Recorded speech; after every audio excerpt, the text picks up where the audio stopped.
course, I want to go out there and make history tomorrow. They all do, but I think you got to relish in the opportunity to get out in the course tomorrow and play for your country. So you thought Medina and Brookline were comebacks? The United States would have to go even further this time if they want to win the Ryder Cup in 2025. An absolutely relentless effort from Team Europe from start to finish. They find themselves way up, 11.5 to 4.5 going into Sunday singles. And here we are to talk about this generational talent that we're seeing in every single match, guys, that these Europeans want this thing so bad. Each time the U.S. does something, there's a response for Europe. We could spend 30 minutes on this, Will, about how great this team has been. Let's get initial thoughts, and then we'll get into these singles here tonight. Yeah, initial thoughts from my end were that it went from bad to embarrassing for the United States. I mean, everything went wrong today. There's nothing that you can look back on and really say, like, well, they had a chance here. But, I mean, I know that Keegan Bradley really harped on the fact that the Europeans have been putting out of their minds, which is true. But 7 points is a big, big gap. There's a lot that went wrong for the U.S., a lot that went right for the Europeans to set up this margin. At the end of the day, you know, Tommy Fleetwood, Rory McIlroy, John Rahm have been basically unbeatable, and Scottie Scheffler and Bryson DeChambeau are 1-7, and that basically, Paul, is the story. Yeah, I think like going into Friday felt a lot like the U.S. played poorly, and that was why the margin was what it was. In addition to the Europe team playing well, today felt mostly just like the Europeans balling out, like the Americans. Barring a match or two, I thought played pretty well. We saw them show a lot of fight, and it was just like anytime Europe needed to make a clutch putt or needed to kind of come up with a response, they did it. And I think that speaks to the experience of this team, that we saw them do this a couple years ago. They seem to have the personalities that just thrive in these environments. Like the atmosphere around that Shane Lowry and Rory McIlroy match, I was out there for a lot of it. It was hostile, and they seem to only get better from it, feed off of it, motivate them from it. I think Rahm falls in that bucket. Like, they just seem to play better when they get here. And that's not the case for the Americans, like you said, when Scotty and Bryson play below their level. So Friday, I thought we could second guess a lot of what Keegan did. I think we could have second guessed some of the stuff in the morning as well, because he did not change anything like we talked about. But by and large, this just felt like an outplaying by the Europeans today specifically, rather than like a strategic outplaying. That's what defined Friday. Today, it was just Europe was better. We're basically, Chris, we're looking at a record-setting margin, 11.5 to 4.5. It's unprecedented in the Ryder Cup. There are a ton of stats that we can throw. I mean, Scottie Scheffler has lost 4 matches. He's played 66 holes, and his opponents are 32 under par across those two.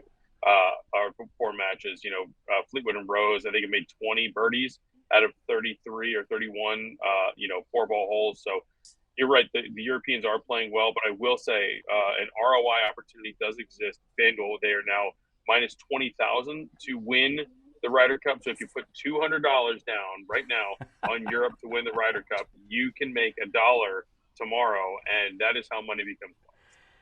We got singles to talk about. How can you make money in singles? That's coming up here in a second. The last thing I want to talk about, I want to get your thoughts on, both of you. Europe has been talking about this for 2 years, winning at Bethpage Black, and they've put so much pressure on themselves for 2 years to do this. They've come out here and they have responded to the pressure and then some. It's one thing to hype yourself up. It's another thing for every single match, basically every match, to go out there, Paul, and do what they say they're going to do. The pressure these guys have faced, you cannot talk enough about how clutch they have been in every moment they've talked about wanting to be clutch in.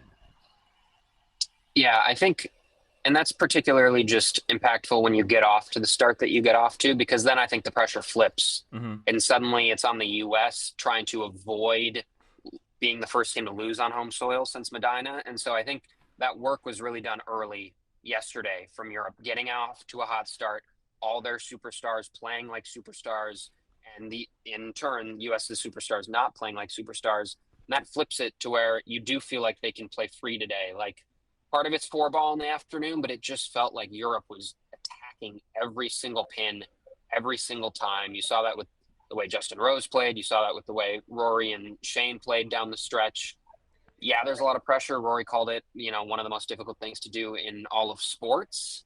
But when you just are dominant from the very beginning, that takes a little bit of the nerves away and transfer them fully to the U.S. team.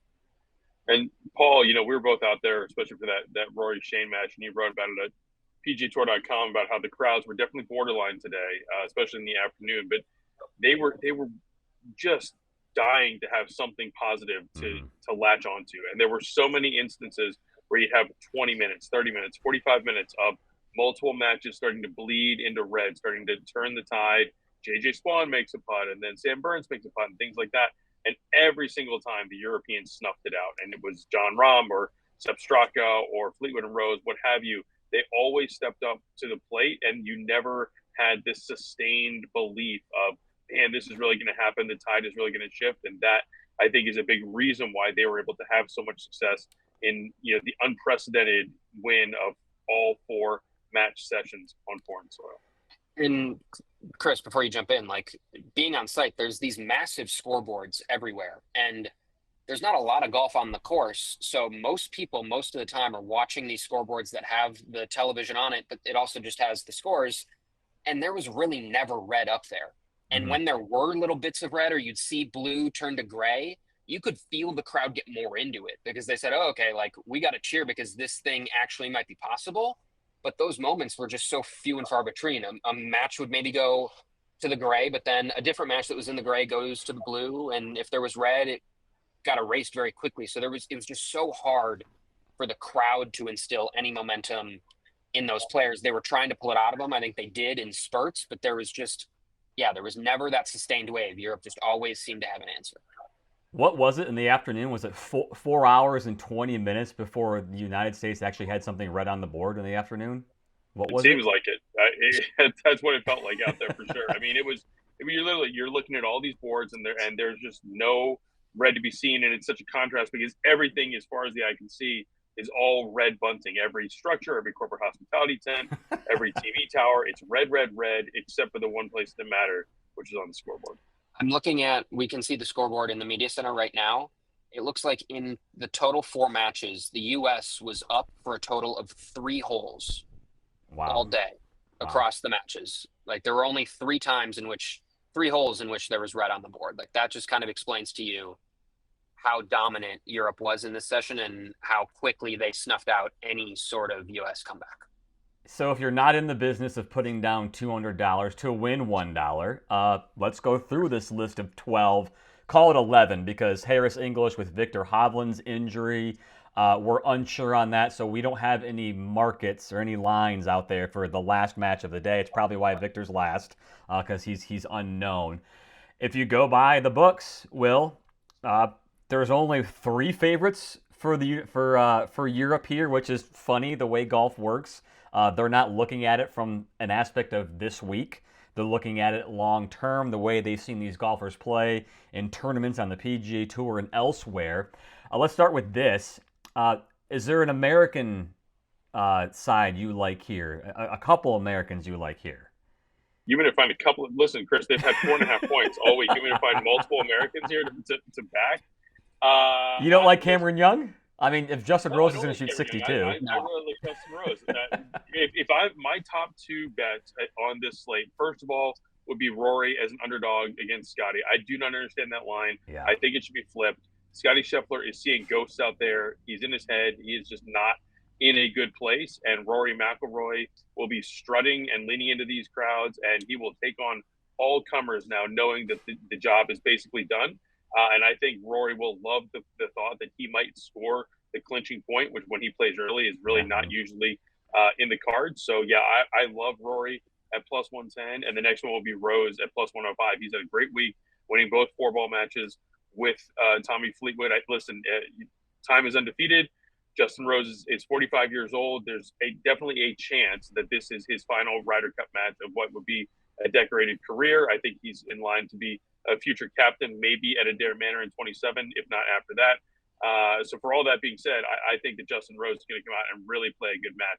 So I like both of those guys. If I find one American, I might go with JT, Paul, as a slight underdog to Tommy Fleetwood. I hate fading Fleetwood this week, but I think JT might have a little bit of dog left in him, and I think he's going to come out strong. Well, and he's exhausted.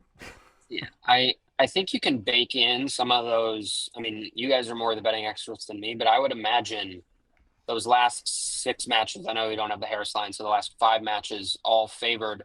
Part of that has to be the odds makers already think Europe's going to have clinched it. Yeah, probably. By the time that some of those matches are hanging in the balance. And so you say, maybe they let up a little bit. I kind of feel like Europe wants to set records tomorrow. Yes. They did not play Rasmus Højgaard in the afternoon session on Saturday, which felt like a layup to just get your rookie a second match under his belt when you kind of have points to gain or lose regardless. Like, get him the experience, get one of your guys to sit so they're fresher for the next day, and they did not do that. They came out with arguably just their 8 best guys, and Luke said as much. Like, we did not want to let up at all, and I think like 19-9, that's what the U.S. beat Europe in at Whistling Straits 2 years ago. That was the record.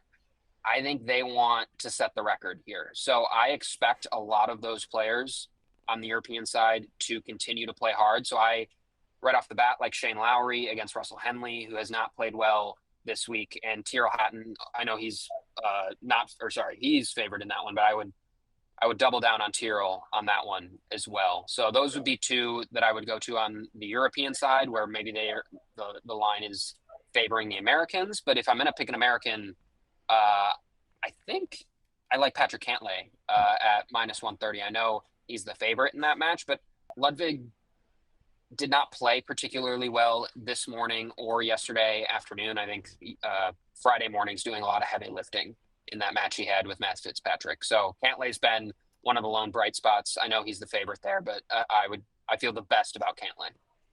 Yeah, listen, Ludwig has lost 2 matches, and the Americans have only won 4. So that says something about that.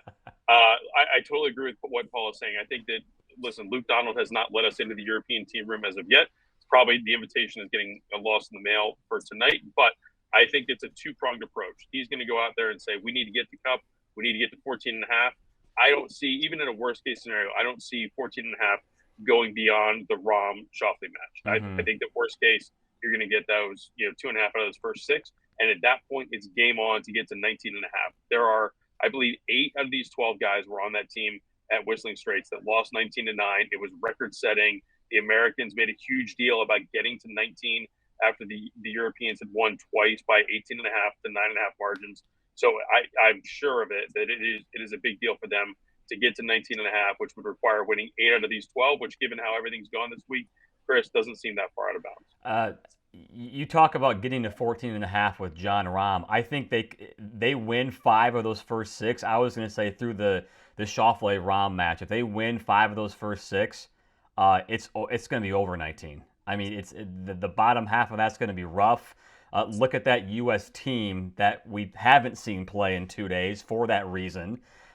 It's going to get really bad at that top half, who you absolutely said it, and you're right. They're looking at 19 points, wanting to beat 19 points. I think J.J. Spawn can do well tomorrow. If we're looking at who you want to pick, who you want to root for, Spawn had moments. He didn't play great by any means. We saw that many times with many players. He had moments of feistiness. I think he's the kind of player who's going to come out there tomorrow and play well. And I'm curious how people like Russell Henley are going to do, who had so much hype, who showed a little bit today, not nearly enough. Another thing you can knock them for. I think that back-to-back match is there too with Spawn and Henley. But the problem with Henley is, God, how good was Shane Lowry down the stretch today? He basically won that point for them in the last 4 holes. I mean, I do like Spawn against Straka. My question mark for Lowry would be, how much gas does he have left in the tank? I mean, he and Rory just had to deal with a whole bunch of stuff out there. It was a hugely emotional win for both of them. I feel like Rory has a better chance of bouncing back, and especially playing against Scheffler. He's not going to leave anything on the table, but I wonder if Shane Lowry, might try and hit the gas, and there might not be that much left in the tank. And we should talk too about that final match. Victor Hovland, Luke Donald said he went to get an MRI today. It sounded like he was a little bit more apprehensive about if Victor's going to be able to play. tomorrow that maybe initial reports came off. If that's the case, there's the envelope rule that Paul wrote about at PGATour.com about basically Keegan's going to have to put a name of a player in the envelope. Maybe it's Harris English, maybe it's not. And then that match would basically be a draw.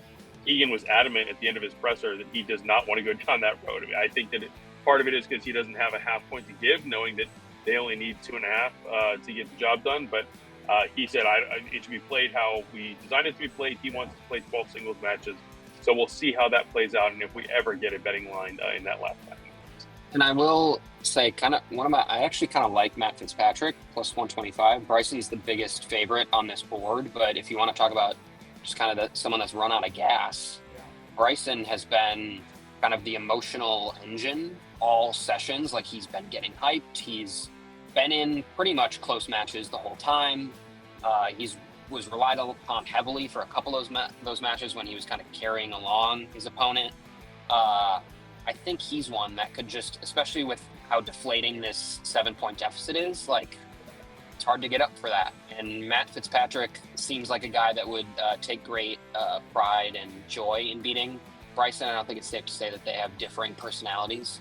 And so I think Fitzy would be the type of guy that really gets up for beating Bryson, and just with as much golf as in that are in Bryson's legs, I at least like the value of Fitzpatrick there. It's not the Sunday we imagined. I think we know that. We were talking about the U.S. getting to 9-7 today. It went in the exact opposite direction. So yeah, appreciate you guys all week long. You guys are out there all day, every day this week. Get some rest tonight, and we'll follow these singles along tomorrow. Sounds good.